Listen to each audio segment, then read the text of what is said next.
సినిమాలో special attraction గా నిలిచిన అమ్మాయి మోనాలిసా భోస్లే బంపర్ ఆఫర్ కొట్టింది. బాలీవుడ్ లో సినిమా ఛాన్స్ వచ్చింది.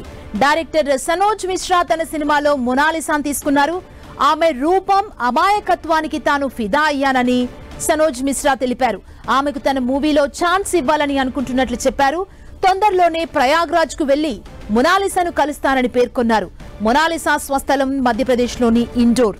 ఆమె కుటుంబం తరతరాలుగా పూసల దండలు అమ్ముకొని జీవనం సాగిస్తోంది. తల్లిదండ్రులకు సాయంగా మోనాలిసా కూడా చిన్నతనం నుంచే పూసల దండాలు అమ్ముతుంది. ఈ క్రమంలోనే మహాకుంభమేళా సందర్భంగా పూసల దండలు అమ్ముకోవటానికి ప్రయాగ్రాజ్ కు వెళ్లింది. అక్కడే మోనాలిసా అమాయకు ముఖం, కాటుక దిద్దిన కళ్ళు చూసి కొంతమంది ఫోటోలు తీసి సోషల్ మీడియాలో పోస్ట్ చేయడంతో అది కాస్త వైరల్ గా మారింది.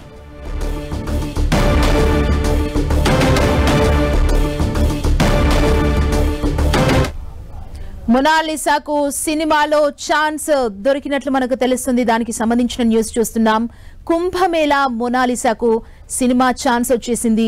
బంపర్ ఆఫర్ కొట్టింది. బాలీవుడ్ లో సినిమా ఛాన్స్ ని కొట్టేసింది. డైరెక్టర్ సనోజ్ మిశ్రా తన సినిమాలో మోనాలిసాను తీసుకున్నారు. ఆమె రూపం అమాయకత్వానికి తాను ఫిదా అయ్యానని సనోజ్ మిశ్రా తెలిపారు. ఆమెకు తన మూవీలో ఛాన్స్ ఇవ్వాలని అనుకుంటున్నట్లు చెప్పారు. తొందరలోనే ప్రయాగ్రాజ్ కు వెళ్లి మోనాలిసాను కలుస్తానని పేర్కొన్నారు. మోనాలిసా స్వస్థలం మధ్యప్రదేశ్లోని ఇండోర్. ఆమె కుటుంబం తరతరాలుగా పూసల దండలు అమ్ముకొని జీవనం సాగిస్తోంది. తల్లిదండ్రులకు సాయంగా మోనాలిసా కూడా చిన్నతనం నుంచే పూసల దండలు అమ్ముతుంది. ఈ క్రమంలోనే కుంభమేళా సందర్భంగా పూసల దండలు అమ్ముకోవటానికి ప్రయాగ్రాజ్ కు వెళ్లింది. అక్కడే మోనాలిసా అమాయకపు ముఖం, కాటుక దిద్దిన కళ్ళు చూసి కొంతమంది ఫోటో తీసి సోషల్ మీడియాలో పోస్ట్ చేయడంతో అది కాస్త వైరల్ గా మారింది.